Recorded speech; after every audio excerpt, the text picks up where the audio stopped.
गीता की 11 बातें। नंबर 1, क्रोध का त्याग कर दें। क्रोध से मनुष्य की मति मारी जाती है, यानी मुड़ जाती है, जिससे स्मृति भ्रमित हो जाती है। स्थिति भ्रम हो जाने से मनुष्य की बुद्धि नष्ट हो जाती है और बुद्धि का नाश हो जाने पर मनुष्य खुद अपना ही नाश कर बैठता है। नंबर 2, मृत्यु से भी बढ़कर है मृत्यु का भय। ना कोई मरता है, ना ही कोई मारता है, सभी निमित्त मात्र हैं। सभी प्राणी जन्म से पहले बिना शरीर के थे, मरने के उपरांत बिना शरीर वाले हो जाएंगे।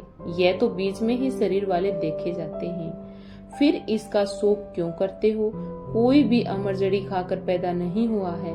कोई जल्दी मरेगा तो कोई देर से। मृत्यु का भय मत पालो, मरना तो सभी को एक न एक दिन है। जिसने जन्म लिया है उसकी मृत्यु तय है। नंबर 3, आत्मा अजर अमर है। आत्मा को न शस्त्र काट सकते हैं, न आग उसे जला सकती है, न पानी उसे भिगो सकता है, न हवा उसे सुखा सकती है। जो लोग यह मानते हैं मरता सिर्फ शरीर है, आत्मा नहीं। मेरे अपने जो मर गए, असल में वह मरे नहीं है, उन्होंने तो देह छोड़ी है, वह कहीं और जन्म लेंगे।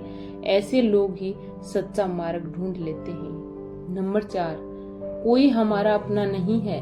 गीता में श्री कृष्ण अर्जुन से कहते हैं कि हे अर्जुन, तेरे और मेरे कितने ही जन्म हो चुके हैं। आज जिसे तू अपना समझ रहा है वे पूर्व जन्म में तेरे नहीं थे।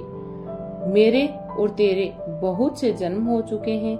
मैं उन सभी जन्मों के बारे में जानता हूँ, लेकिन तू नहीं जानता। नंबर 5, कर्मवान बनो, आस्थावान नहीं। कर्म पर ही तुम्हारा अधिकार है, लेकिन कर्म के फलों में भी कभी नहीं। इसलिए कर्म को फल के लिए मत करो और न ही काम करने में तुम्हारी आसक्ति हो।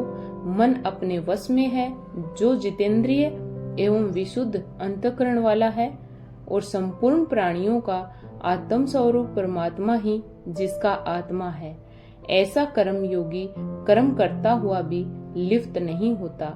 कर्मों में कुशलता को ही योग कहते हैं। नंबर 6, नरक का द्वार काम, क्रोध तथा लोभ। ये 3 प्रकार के नरक के द्वार सर्व अनर्थों के मूल और नरक की प्राप्ति हेतु होने से यहाँ काम, क्रोध और लोभ को नरक का द्वार कहते हैं।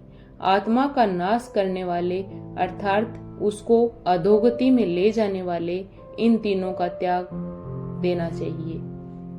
व्यर्थ की चिंता छोड़ वर्तमान में जियो। क्यों व्यर्थ की चिंता करते हो? किससे व्यर्थ डरते हो? कौन तुम्हें मार सकता है?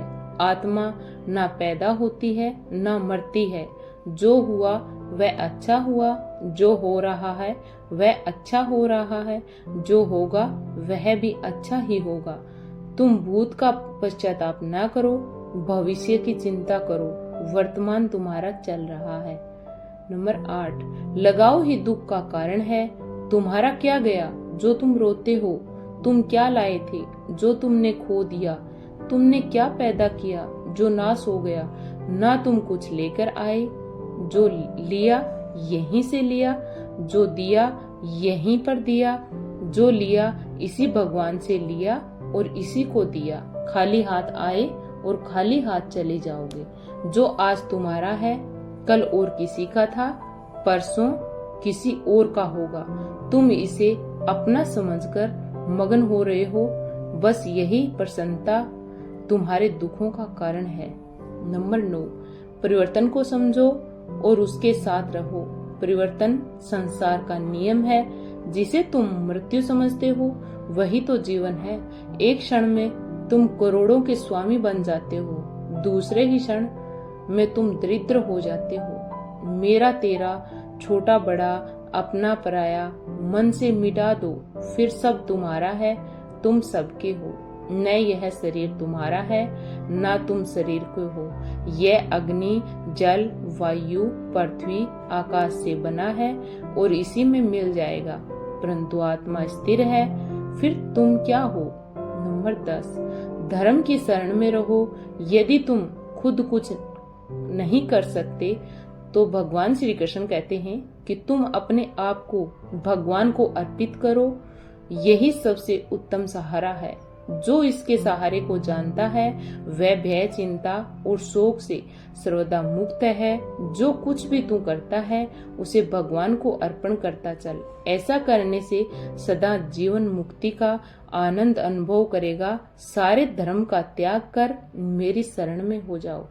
नंबर 11, विश्वास। मनुष्य अपने विश्वास से निर्मित होता है। जैसा वह विश्वास करता है वैसा वह बन जाता है। सदैव संदेह करने वाले के लिए प्रसन्नता ना इस लोक में है और ना ही उस परलोक में। जो कोई भी व्यक्ति जिस किसी भी देवता की पूजा विश्वास के साथ करने की इच्छा रखता है, मैं उस व्यक्ति का विश्वास उसी देवता में दृढ़ कर देता हूँ। जय श्री कृष्णा। धन्यवाद। प्लीज वीडियो को लाइक, शेयर एंड सब्सक्राइब जरूर करें।